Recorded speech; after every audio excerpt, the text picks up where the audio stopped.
Beliau bersaksi tiada Tuhan selain Allah dan dirinya adalah Rasul utusan Allah. Saya juga bisa bersaksi seperti itu. Silakan Anda bersaksi. Saya juga bisa Yang bersaksi penting seperti jangan itu. munafik, jangan berbohong.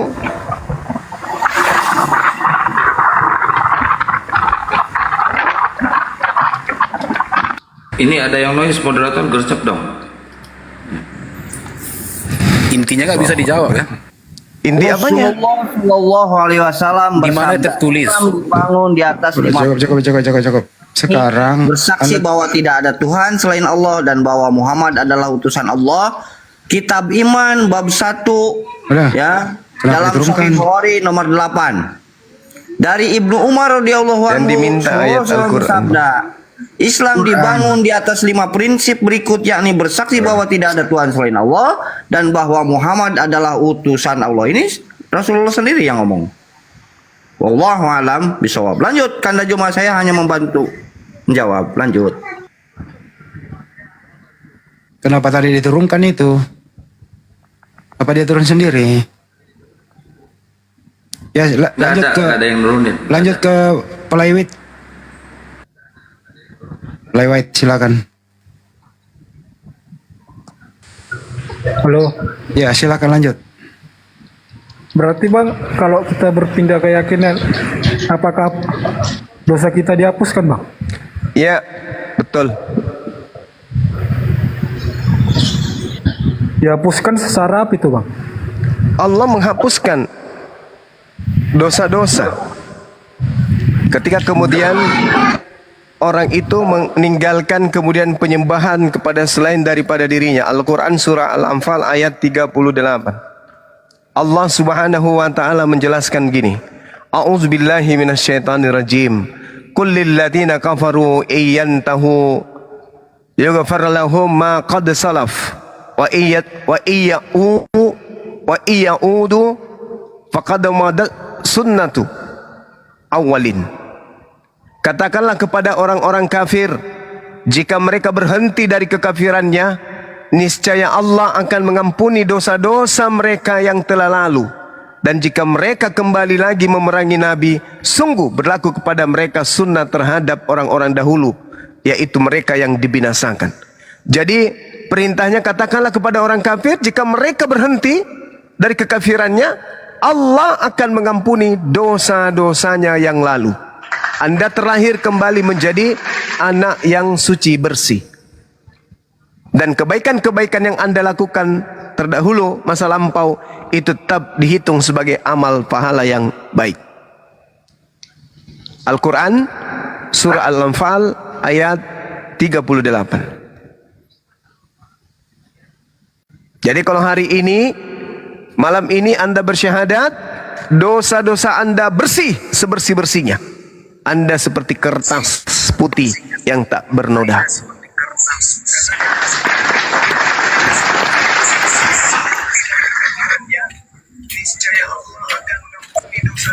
Ngomong. Ya. Lagi Bang, mau ditanya Bang?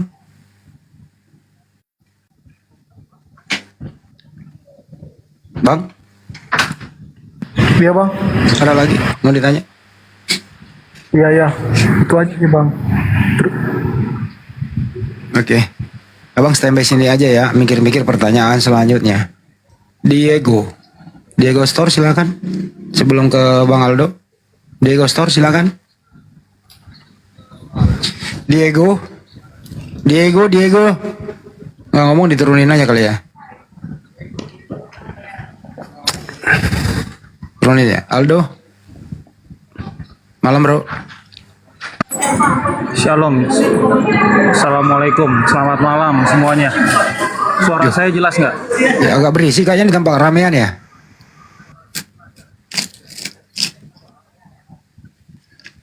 Tempat keramaian kayaknya. Ini topiknya kitab Kristen atau apa ya? Ya, menurut Bang Aldo, terjemahan itu, ini kan tadi topik nih. Menurut Bang Aldo, terjemahan yang berbahasa Indonesia itu, terbitan Lembaga Bible Indonesia itu, menurut Anda itu kitab suci atau bukan? Itu terjemahan kitab suci. Tepatnya itu seperti itu. Kalau kitab sucinya Kristen itu, terutama yang PB ya, itu ada yang Aramaik, ada yang Yunani gitu. Tergantung itu alirannya, itu pilih yang mana gitu. Yang firman Tuhan itu yang Yunani Aramaik atau yang berbahasa Indonesia yang firman Tuhan? Nah, tidak semua aliran Kristen bilang kitab suci itu adalah firman Tuhan. Yang bilang kitab suci firman Tuhan adalah aliran-aliran Kristen modern yang mulai ada sejak abad 16. Gini Bang Aldo ada musik di belakang ya. Bang Aldo mending menyingkir dulu dari musik itu atau nanti naik lagi Bang Aldo ya. Bukannya kita ini ya, soalnya kita lagi live di YouTube ya. Mohon maaf ya Bang Aldo. Tapi jangan itu dulu, tapi statementnya bagus loh ya, Bang Aldo. Mending diam dulu di sini tapi harus menjauh dari musik. Ke yang lain dulu aja Bang Aldo. Ya, gimana tanggapannya teman Jema? Ada poinnya kan dari Aldo? Bang Jema silakan. Iya, ambigu sih saya dengarnya ya. Karena kalau dikatakan firman Tuhan itu ya tidak boleh bercampur. Firman Tuhan itu harus yang diterima oleh Nabi. Siapa Nabi yang diutus pada masa itu menerima firman tersebut, bahasa itulah yang harus digunakan kemudian. Bahasa yang digunakan dalam proses pewahyuan itulah yang firman Tuhan. Kalau terjemahannya itu sudah bukan firman Tuhan lagi. Septuaginta itu bukan firman Tuhan lagi. Bahasa Indonesia itu bukan firman Tuhan lagi. Selain dari bahasa yang diterima oleh nabi-nabi Bani Israel, itu bukan firman Tuhan, itu hanya terjemahan. Terjemahan itu adalah upaya manusia untuk kemudian mengumpulkan kekuatan dalam perspektif pendalaman terhadap kalam Tuhan di dalam menerjemahkan. Jadi terjemahan itu adalah upaya manusia untuk mengetahui apa isi kandungan daripada firman Tuhan. Begitu juga perjanjian baru itu bukan firman Tuhan. Perjanjian baru itu adalah upaya para pewarta untuk mengumpulkan berita-berita yang terjadi tentang Nabi Tuhan dan umatnya dan hubungannya dengan Tuhannya. Seperti Lukas, Markus, Matius, Yohanes itu bukan firman Tuhan. Itu adalah tulisan manusia biasa yang Yesus pun tak kenal. Kemudian dalam bahasa Yunani dan tidak ada Yesus pernah bersabda dalam bahasa Yunani. Sehingga saya katakan bahwa yang ada di Indonesia ini bisa direvisi, bisa kemudian dikoreksi, itu disebabkan karena itu bukan firman Tuhan. Demikian Bang Andi. Kita sambut dulu yang baru naik ya. Bang Aldo ya udah sepi, silakan Bang Aldo, udah sepi. Ya, saya mau tambahkan informasi tentang kitab Kristen ya. Jadi sekali lagi, tidak semua aliran Kristen bilang kitab sucinya adalah firman Tuhan. Kekristenan Assyria kami yang membuat kitab suci dalam bahasa Aramaik itu, kami tidak pernah bilang ini adalah ini adalah firman Tuhan. Ya, dan di dalamnya ini saya coba tambahin lagi informasi yang bagus ya. Tidak ada kata nabi, tidak ada kata Allah di situ. Kalau diterjemahkan pun ke dalam bahasa Indonesia, tidak ada kata Allah, tidak ada kata nabi. Ya, nabi itu ya kalau dilihat di KBBI, artinya adalah orang pilihan Allah SWT untuk menerima firman-Nya. Nah, di dalam kitab suci kami, Allah itu tidak ada.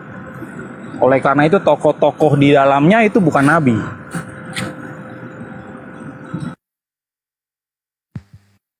Menurut Anda terjemahan itu yang direvisi itu Bang Aldo, terjemahan yang direvisi itu kategori firman Tuhan atau bukan? Iya, kalau Anda tanya ke saya, Bapak-bapak tanya ke saya, itu bukan firman Tuhan ya. Itu kan terjemahan kitab suci. Karena bahasa itu berevolusi dari waktu ke waktu, maka wajar kalau terjadi revisi terjemahan gitu. Bukan cuma Kristen yang merevisinya ini gitu. Depak juga kok. Ada banyak kok yang merevisi ini. Tanggapan Bang Joma sebelum ke yang lain? Kalau di Yahudi mereka mengenal kitab Nevi'im, Ketubim, itu adalah kitab nabi-nabi. Ada nabi besar, ada nabi kecil. Bahkan dalam kitab mereka kalau kita melihat ya di dalam Ulangan, di situ diterangkan dalam kitab Bilangan, bahwasanya jika di tengahmu ada seorang nabi, maka aku Tuhan akan menyatakan diriku kepada mereka melalui penglihatan dan berfirman kepada mereka melalui mimpi mereka. Jadi konsep Islam dan konsep Yahudi itu ada nabi. Mungkin di Kristen memang tidak ada nabi, memang karena Kristen tidak ada nabi yang diutus kepada Kristen. Itu fakta itu. Tidak ada nabi yang diutus ke Roma, tidak ada nabi yang diutus kemudian untuk mengajarkan buku Lukas, buku Markus. Buku-buku perjanjian baru itu bukan wahyu, bukan firman Tuhan. Makanya di Kristen itu ada nabi. Kecuali Saulus di dalam Kisah Para Rasul 13 nomor 1, di situ masih nama Saulus di sana, dia dikatakan sebagai nabi, tapi entah itu nabi asli atau nabi palsu. Yang jelas intinya di Kristen tak ada nabi. Itu kalau di Islam dan juga di Bani Israel ada nabi. Demikian. Tanggapan lagi Bang Aldo? Ya, naskah-naskah atau kitab-kitabnya Kristen itu kan ada yang naskah perjanjian lama ya. Ada juga yang perjanjian baru. Ada yang Aramaik, ada yang Yunani. Nah, kalau di dalam Aramaik itu ada kata nabi ya. Kalau kita terjemahkan ke Indonesia itu nggak cocok jadi nabi. Begitu juga di dalam Yunani itu ada propeteo. Nah, itu juga kalau di dalam terjemahan bahasa Indonesia, kami tidak menerjemahkannya itu dengan nabi. Jadi tokoh-tokoh baik itu di perjanjian lama maupun di perjanjian baru itu tidak ada hubungannya dengan Allah, tidak ada hubungannya dengan Allah. Karena kata Allah ini tidak eksis satupun di dalam kitab suci kami. Jadi jangan paksakan gitu. Apa yang tidak ada menjadi ada, apa yang tidak masuk menjadi masuk. Ini beda konsep ketuhanan, Tuhannya sendiri berbeda. Kalau apostolos diterjemahkan menjadi rasul itu bagaimana pendapat Anda? Kata rasul di dalam KBBI kita itu ada dua makna. Ada makna untuk Islam dan Kristen. Jadi sebenarnya bagi penerjemah Kristen yang mau mencantumkan nama itu oke-oke saja. Tapi dalam terjemahan kami ya, Pesita ke dalam bahasa Indonesia, kami cenderung untuk menghindarinya supaya tidak ada konflik sama teman-teman Muslim. Jadi cukup diganti dengan utusan, that's it. Ya nggak masalah. Makasih. Tanggapan banyak Bang? Iya. Jadi Al-Quranul Karim menjelaskan bahwa Tuhan itu mengutus nabinya, mengutus rasulnya dengan menggunakan bahasa kaum, di mana nabi itu diutus oleh Tuhan. Itu dulu. Sehingga ketika orang Kristen kemudian mencari nama Allah di dalam bahasa Ibrani, ya itu memang nggak ada. Sedemikian juga kemudian tidak ada theos di dalam bahasa Ibrani. Sedangkan Tuhannya Kristen ini kan theos, gitu kan ya? Karena Kristen ini kan penganut agama yang menggunakan buku dalam bahasa Septuaginta, di mana Septuaginta dari kitab-kitab Tanakh ini itu bukan kitabnya orang Kristen. Kristen sekte apapun, mau sekte ortodoks atau apapun, itu bukan kitabnya. Jadi itu kitabnya orang Yahudi yang diterjemahkan kemudian di abad ketiga sebelum Masehi kepada orang-orang Yahudi yang tinggal di tengah-tengah orang asing. Nah, sedangkan pada abad keempat barulah diambil terjemahan Septuaginta ini, dikawinkan dengan perjanjian baru kitabnya orang Kristen. Baru orang Kristen menggunakan kitabnya orang Yahudi. Sedangkan kalau kita berbicara mengenai Tuhan, orang Yahudi memiliki gelar-gelar Tuhan. Elohim misalnya, Elion, Elohe, El Olam, El Eroi, El Shaddai, Emmanuel, Eyezer, Ehye, dan seterusnya. Sebaot, Rafa, Nisi, Mekadiskem, kemudian Zekenu, Shama, Shalom, Sebaot, dan seterusnya. Itu sama gelar-gelar Tuhan di dalam ajaran agama Islam yang dikenal dengan Asmaul Husna, seperti Ar-Rahman, Ar-Rahim, Al-Malik, Al-Qudus, As-Salam, Al-Mu'min, Al-Muhaimin. Nah, di Kristen tak ada yang kayak gini. Semua gelar-gelar Tuhan di dalam bahasa Ibrani itu ketika masuk ke dalam kitabnya orang Kristen menjadi theos semua.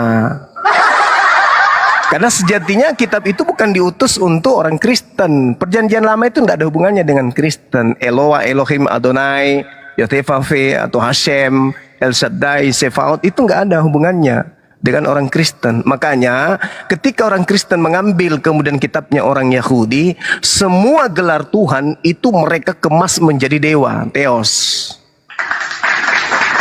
Makanya kalau ada orang mencari nama Allah di dalam kitab Tanakh Ibrani itu orang linglung. Orang perlu belajar lagi.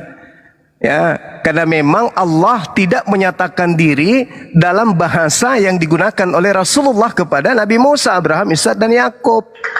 Al-Quran sendiri mengatakan itu. Aku tidak mengutus satu kaum rasul pun kepada satu kaum kecuali menggunakan bahasa kaumnya. Ya, Nabi Musa memperkenalkan diri. Tuhan memperkenalkan diri dalam bahasa Ibrani. Ya sudah pasti tidak sama bahasa yang digunakan oleh Nabi Muhammad SAW. Seibarat orang Barat mengatakan pisang itu banana, tapi objeknya adalah pisang. Orang Indonesia banana itu adalah pisang, tapi objeknya adalah satu, sama. Nah, jadi kalau hanya mempermasalahkan Tuhan kami bukan Allah SWT, ya memang bukan, karena Tuhannya orang Kristen itu dewa, theos namanya. Gitu Bang Handi. Bang Andi izin Silakan, saya Bang. tanya boleh nggak ke Bang Aldo? Sedikit aja. Boleh saya tanggapi? Enggak, saya mau nanya dulu ke Bang Aldo. Boleh ya? Habis ini Bang Seno. Ya. Oh, oke, Sabar ya. siap.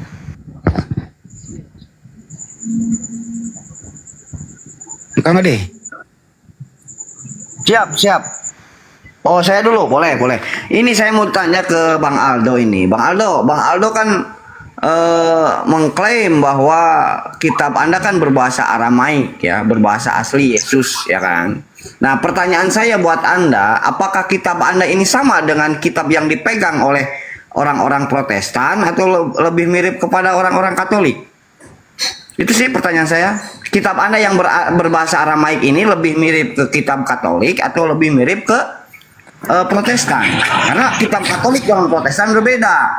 Kalau kitab Katolik itu 73, kalau kitab Protestan itu 66. Ini lebih mirip kemana gitu Bang Aldo? Itu aja mungkin Bang Andi, silakan.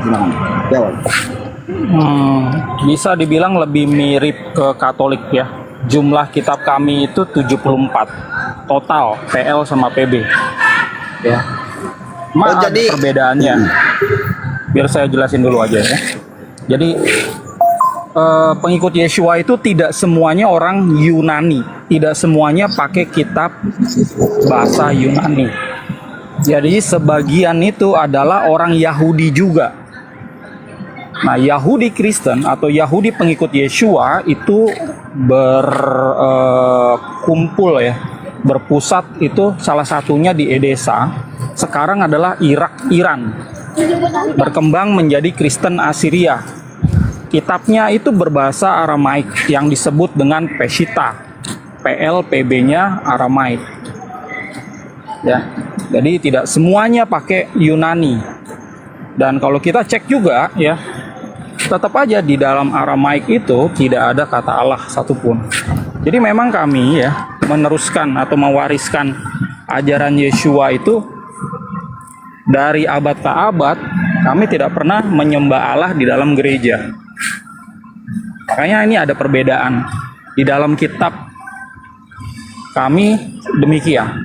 Nah, kalau ada umat Muslim ya yang meyakini nama Tuhan Muslim Allah itu sama dengan YHWH yang tercatat di dalam kitabnya Yahudi, ya terserah gitu ya. Itu saya hormati. Tapi nggak semua Muslim saya perhatikan itu setuju kalau YHWH adalah Allah ini. Tapi toh itu internal Muslim sendiri. Kalau kita kembali kepada kitab kita masing-masing, kita harus hargai. Ya, yang tertulis di sana siapa? Nama Tuhannya. Dan kalau tidak ada, ya jangan diada-adakan gitu. Oleh karena itu tidak ada hubungan antara Kristen sama Islam ini. Oke, Ya, cukup. kitab kami bukan kitab yang Allah turunkan. Oke, cukup. Sebelum ke Seno, Bang Juma harus luruskan dulu ini. Silakan, Bang Juma. Iya. Jadi pada dasarnya kemudian umat Islam itu tidak ada yang pernah mengklaim bahwa Yod-Heh-Vav-He itu adalah Allah Subhanahu wa taala. Yang terjadi adalah Al-Qur'an menjelaskan kalau Allah Subhanahu wa taala yang berfirman kepada Nabi Ibrahim. Itu yang terjadi. Berfirman kepada Nabi Ismail, Ishak, Yakub. Contoh misalnya, Am kuntum syuhada'a is hadara Yaqub al-maut is qala li banihi ma ta'buduna min ba'di qalu na'budu ilahaka wa ilaha abaika Ibrahim wa Ismail wa Ishaq ilaha wahid wa nahnu lahu muslimun. Di Al-Quran diterangkan bahwa sembahan Ibrahim, Ismail, Ishak itu adalah sembahan yang satu yang disembah oleh Nabi Muhammad SAW yang disebut hakikat maha suci lagi maha tinggi. Itu dulu yang perlu diperhatikan. Jadi tidak ada kemudian orang Islam atau buku-buku Islam atau literasi Islam yang menyamakan antara Yod-Heh-Vav-He dengan Allah. Itu tak ada. Justru yang terjadi banyak di antara rabi-rabi Yahudi ketika mereka menerjemahkan kitab mereka ke dalam bahasa Arab, Yod-Heh-Vav-He mereka ganti dengan sebutan Allah. Itu tidak bisa dipungkiri karena itu fakta di lapangan. Artinya bukan Islam yang menyamakan, tapi mereka yang menyamakan karena mereka menganggap bahwa sembahan umat Islam itu maha suci, maha tinggi. Sebagaimana di kitab mereka Yesaya 5:16 Tuhan itu maha tinggi, maha suci. Tuhan mereka tidak serupa dengan manusia. Tuhannya umat Islam juga laisa kamitslihi syai', tidak serupa manusia. Tuhan umat Islam itu ahad, Tuhan mereka juga ahad. Sehingga mereka yang menerjemahkan kitab mereka Yod-Heh-Vav-He, Hasem, Adonai, kemudian mereka pakai kata Allah ini. Jadi tak ada umat Islam yang menyamakan. Tapi ketika berbicara, wahai umat Islam, apakah engkau menyembah Tuhannya Abraham, Ishak dan Yakub? Kami katakan ya. Tetapi tidak berlandaskan kepada kitab-kitab terdahulu, melainkan berlandaskan kepada Al-Quranul semata-mata, Al-Quranul Karim semata-mata. Tidak ke perjanjian lama, tidak ke perjanjian baru. Berbeda dengan Kristen, mengambil kitabnya orang Yahudi, di mana kitab ini spesial hanya untuk orang Yahudi saja, bukan untuk orang di luar Yahudi. Ini hanya untuk orang Yahudi yang punya.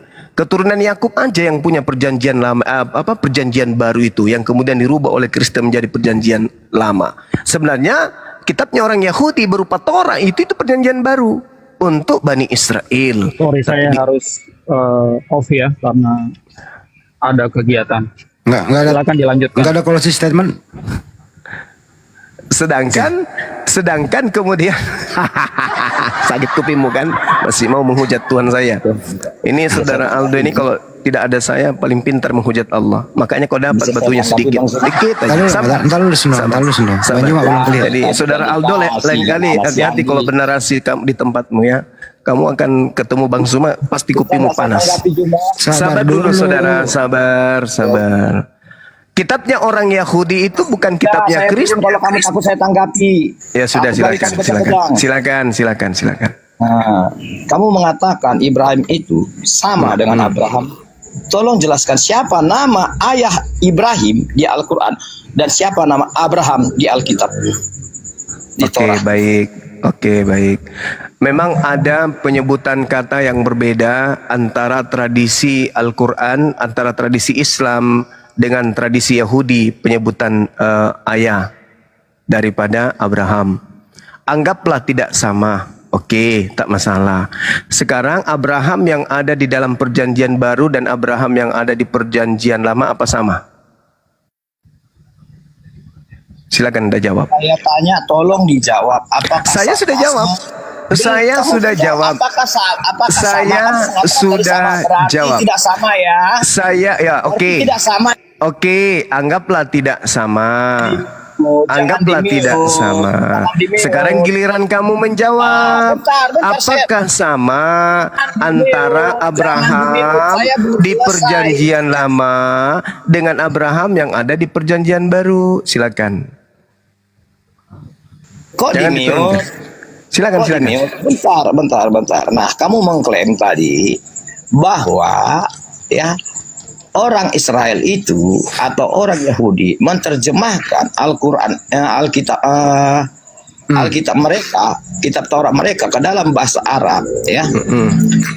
Oke, nah kalau memang mereka yang menerjemahkan itu, berarti nama orang tua Abraham dengan nama orang tua Ibrahim pasti harus sama.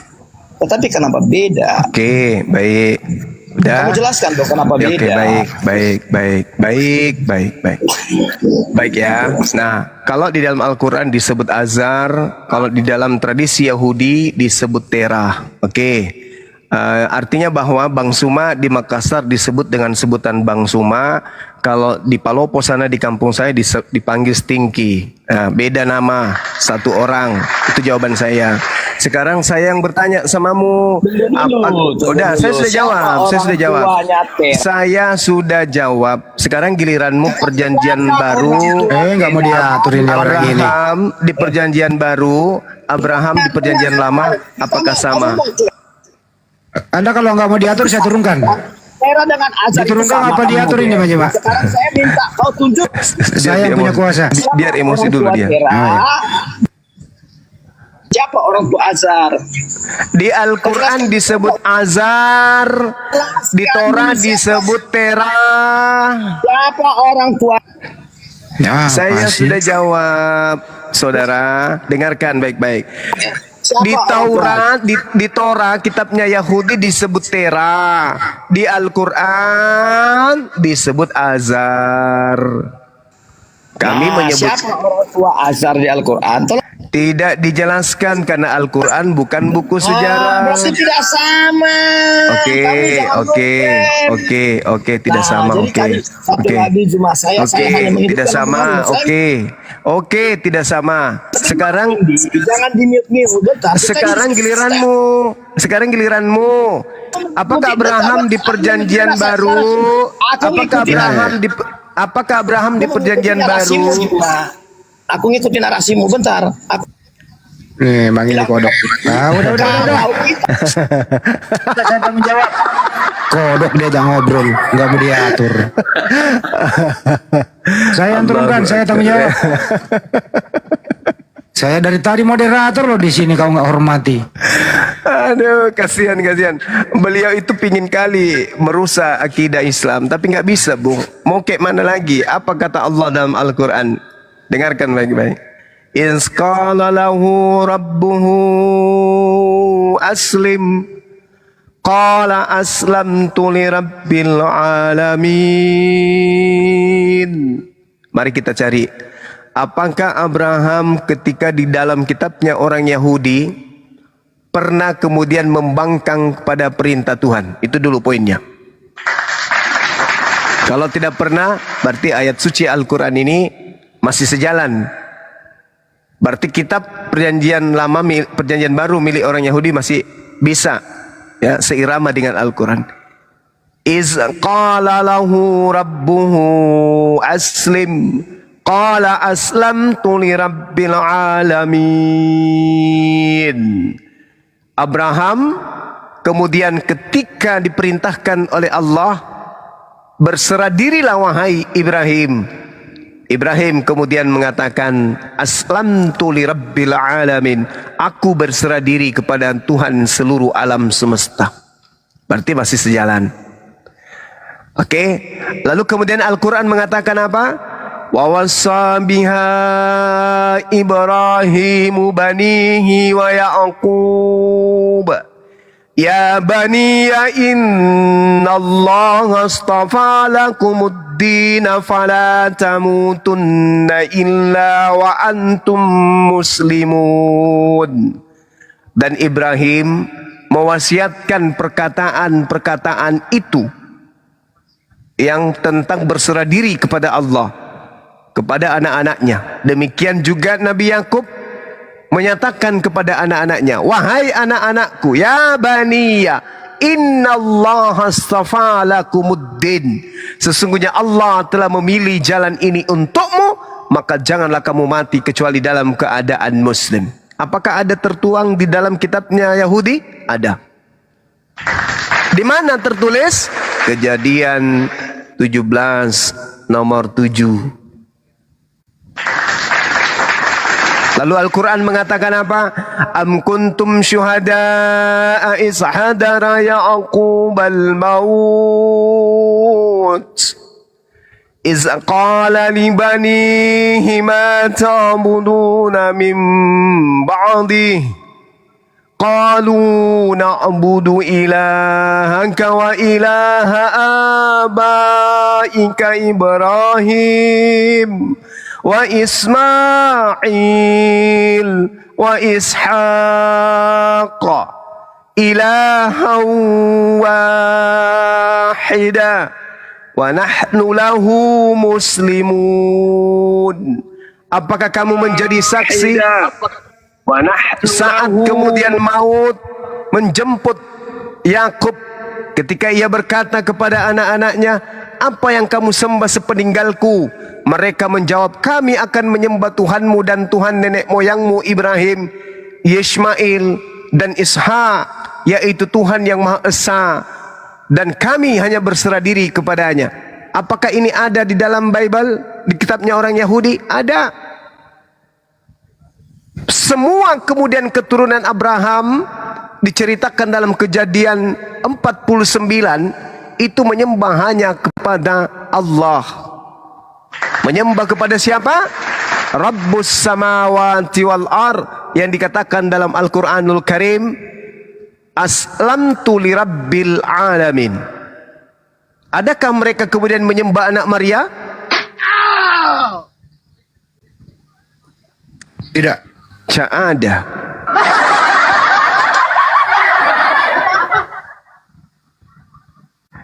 Ya, jadi saudara Aldo kupingnya panas. Mau meloloskan Tuhannya dengan mencoba mengulasnya. Kami bahasa Aramaik dan kami adalah pengikut Al-Suhan Ma'sya'ah yang menggunakan bahasa Aramaik. Gak bisa kau nipu-nipu di sini, Aldo. Antum bahlil. Gak bisa kau nipu-nipu, Aldo. Kau mengatakan tak ada di dalam kitab Ta'anak dikatakan Allah. Emang tak ada, karena itu bahasa Ibrani, Cak Kuku. Ente bahlil, tidak ada bos. Masuk Tidak ke dalam saya. komal-komal Islam.